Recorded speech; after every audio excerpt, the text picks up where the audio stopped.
آج ہم ایک بہت ہی غیر معمولی کہانی کا گہرائی سے جائزہ لے رہے ہیں۔ ظالم بادشاہ، ایک تبدیلی کی داستان۔ یہ کہانی ہے بادشاہ شجاعت کی۔ نام تو شجاعت، لیکن حکومت وہ خوف اور ظلم پر مبنی تھی۔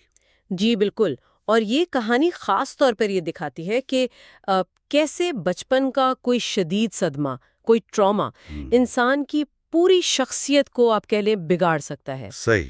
لیکن اس میں جو اہم سوال ابھرتا ہے وہ یہ ہے کہ کیا ضمیر کی ایک ٹھیس، بس ایک لمحہ، واقعی ایک پتھر دل انسان کو بدل سکتا ہے؟ بالکل۔ تو آج ہم یہی سمجھنے کی کوشش کریں گے کہ اچھا، اس ظلم کے پیچھے وجوہات کیا تھیں، پھر وہ امید کی کرن کیسے آئی، کیسے وہ تبدیلی کا باعث بنی، اور کیا اتنے بڑے گناہوں کے بعد کیا واقعی حقیقی تبدیلی ممکن بھی ہے؟ چلیں اس کہانی میں اترتے ہیں۔ تو کہانی ہمیں لے جاتی ہے فیروزہ شہر۔ وہاں بادشاہ شجاعت کا خوف اس کا راج ہے۔ رعایا سہمی ہوئی، ہر طرف مایوسی سی ہے، اور دلچسپ یا شاید حیران کن بات یہ ہے کہ بادشاہ صرف 24 سال کا ہے۔ اتنی کم عمر میں اتنی سنگدلی، یہ کیسے؟ دیکھیں، اس کی جڑیں نا بہت گہری ہیں۔ وہ صرف 10 سال کا تھا جب اس نے اپنی آنکھوں کے سامنے اپنی ماں ملکہ نور جہاں کو دشمنوں کے ہاتھوں بہت بے دردی سے قتل ہوتے دیکھا، اور اپنے باپ بادشاہ فخر الدین جو نرم دل تھے ان کو بے بسی سے قید ہوتے دیکھا۔ تو وہ جو باپ کے آخری الفاظ تھے نا مرتے ہوئے کہ کبھی کمزور نہ بننا، نرم دلی موت ہے، جی۔ وہ الفاظ اس کے دل میں یوں سمجھے زہر کی طرح اتر گئے۔ اس نے نرمی کو، ہمدردی کو کمزوری سمجھ لیا، اور بس طاقت اور خوف کو ہی اپنا اصول بنا لیا۔ یہ ایک طرح سے صدمے سے نمٹنے کا ایک بہت تباہ کن طریقہ تھا جو اس نے اپنایا۔ پھر کہانی میں ایک موڑ آتا ہے، قحط پڑتا ہے، اور امید کی کرن نظر آتی ہے۔ حارث نام کا ایک ذہین کسان کا بیٹا، وہ آب پاشی کی کوئی نئی تکنیک لے کر آتا ہے۔ جی۔ بادشاہ اسے موقع دیتا ہے، لیکن ایک بہت ہی عجیب بلکہ ظالمانہ شرط کے ساتھ کہ اگر ناکام ہوئے تو سزائے موت اور خاندان شہر بدر۔ اتنی سخت شرط! یہ دراصل بادشاہ کے اپنے خوف اور عدم تحفظ کی نشانی ہے۔ اسے اپنی طاقت عزیز تھی۔ جب حارث کامیاب ہو جاتا ہے، کھیت سرسبز ہو جاتے ہیں، لوگ اسے اپنا ہیرو، اپنا نجات دہندہ سمجھنے لگتے ہیں۔ ہاں، مقبولیت بڑھ جاتی ہے۔ بالکل۔ تو بادشاہ کو لگتا ہے کہ اس کا اپنا اختیار، اس کی اپنی طاقت خطرے میں ہے۔ اسے لگتا ہے کہ یہ نوجوان لڑکا اس کی طاقت کو چیلنج کر رہا ہے، وہی طاقت جسے وہ اپنی بقا کی ضمانت سمجھتا تھا۔ تو یہ حسد اور خوف، ان دونوں کا ایک مہلک امتزاج بن جاتا ہے۔ اور یہ خوف، یہ حسد اسے ظلم کی انتہا تک لے جاتا ہے۔ حارث کی مقبولیت سے وہ اتنا گھبراتا ہے کہ انعام دینے کے بجائے وہ حکم دیتا ہے کہ اسے زندہ دیوار میں چنوا دیا جائے۔ جی، اور وہ بھی اس کے بوڑھے والدین کے سامنے۔ یہ تو ناقابل تصور بربریت ہے۔ یقیناً یہ ظلم کی انتہا تھی، لیکن یہیں سے کہانی کا رخ بدلتا ہے۔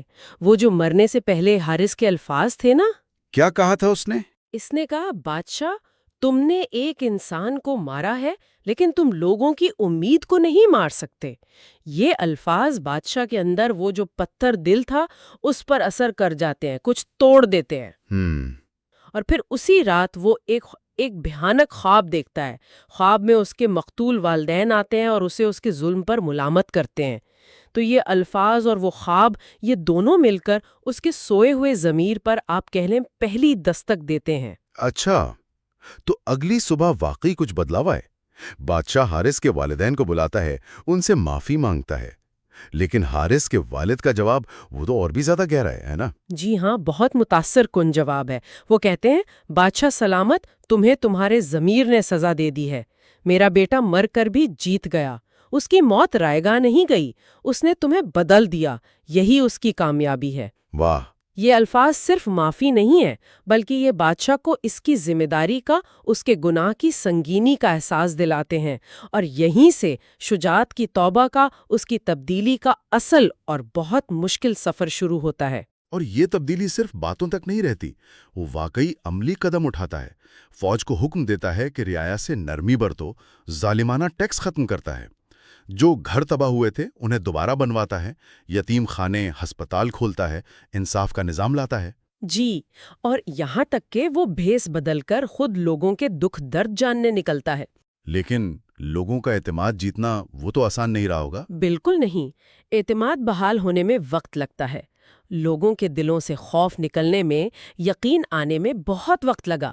یہ ایک بہت سست صبر آزما عمل تھا، مگر بادشاہ کے مسلسل نیک اعمال، اس کا انصاف پر مبنی رویہ، اس نے آخرکار لوگوں کے دل جیت لیے، اور وہ شہر فیروزہ وہ دوبارہ امن اور خوشحالی کا گہوارہ بن گیا۔ تو یہ کہانی ہمیں ایک ظالم حکمران کے ایک پشیمان اور پھر ایک منصف حکمران بننے کا سفر دکھاتی ہے۔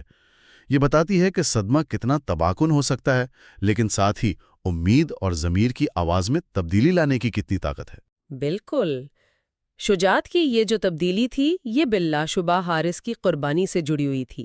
اس نے اپنی باقی زندگی، آپ کہہ لیں، اپنے گناہوں کا کفارہ ادا کرنے اور ایک بہتر انسان، ایک بہتر حکمران بننے میں لگا دی۔ یہ کہانی ہمیں سوچنے پر مجبور کرتی ہے نا، کہ کیا ماضی کے زخم چاہے کتنے ہی گہرے کیوں نہ ہوں، کیا وہ مستقبل کے ظلم کا جواز بن سکتے ہیں؟ اور یہ بھی کہ کیا حارث جیسے بے گناہ کے قتل کے بعد جو تبدیلی آئی، کیا اسے مکمل نجات، مکمل معافی کہا جا سکتا ہے؟ جی، اور یہ سوال بھی اہم ہے کہ کیا کبھی کبھی ایک بہت بڑی ناانصافی اگر وہ کسی کو اتنی گہری اور مثبت تبدیلی پر مجبور کر دے، تو کیا وہ بالواسطہ طور پر ایک مجموعی بھلائی کا سبب بن سکتی ہے؟ یہ وہ سوالات ہیں جن پر یقیناً غور کیا جانا چاہیے۔ ابھی راز گھر کو سبسکرائب کریں اور گھنٹی کا بٹن دبائیں تاکہ آپ کو ہر نئی ویڈیو کی خبر ملے۔ ہر ویڈیو پر لائک کریں کیونکہ آپ کا ایک لائک ہماری ٹیم کی محنت کو عزت دیتا ہے۔ اپنے دوستوں، خاندان اور سوشل میڈیا پر ویڈیوز شیئر کریں تاکہ یہ راز سب تک پہنچے۔ اور ہاں، کامنٹس میں ضرور بتائیں کہ آپ کو کون سی ویڈیو نے سب سے زیادہ چونکا دیا یا کون سا راز آپ کے دل کو چھو گیا۔ آپ کے کامنٹس راز گھر کو اور دلچسپ بناتے ہیں اور ہماری کمیونٹی کو مضبوط کرتے ہیں۔ تو آج ہی راز گھر کے ساتھ شامل ہوں، اس خفیہ گھر کے رازوں کو دریافت کریں اور ہر روز ایک نئے سفر پر روانہ ہوں۔ سبسکرائب کریں، لائک کریں، شیئر کریں اور کامنٹس میں اپنا جوش دکھائیں۔ راز گھر آپ کا انتظار کر رہا ہے دوستو۔ شکریہ، اور مل کر راز گھر کو سب سے بڑا خفیہ گھر بنائیں۔